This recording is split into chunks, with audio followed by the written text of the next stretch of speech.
Ito ay rated SPG. Striktong patnubay at gabay ng magulang ang kailangan. Maaaring may masiselang tema, lengguwahe, karahasan, sexual, horror o droga na hindi angkop sa mga... Nakumpirma na nga ni Trixie na magkaugnay nga ang kanyang ina na si Patricia at ito ngang si Attorney Renan.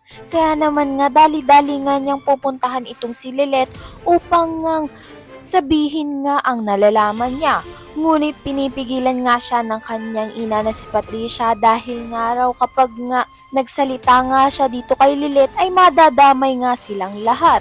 Napaisip nga si Trixie sa sinabi ng kanyang ina kaya naman nga pag-iisipan niya nga mabuti kung sasabihin niya nga ang lahat ito nga kay Lilet. Sa kabilang banda naman nga ito ngang si Kurt ay makikita nga ang mga tauhan nga ni Attorney Renan na pinapagalaw nga na naman niya at inuutusan na naman niya sa mga sasamang gawain. Kaya naman itong si Kurt ay nakita niya nga ito sa akto at binidyohan nga niya para ito ngang pruweba na si Attorney Renan nga ang umuutos nga sa mga tauhan niya. Kung isa ka rin nga na nagnanais na magising na nga itong si Sabrina at sabihin na nga niya kay Lilet ang mga nalalaman niya at mahuli nga rin sa akto itong si Attorney Renan pati na nga rin madadamay ito ngang si Patricia. Ay ayan nga ang patutukan natin. Maraming salamat sa iyong panonood.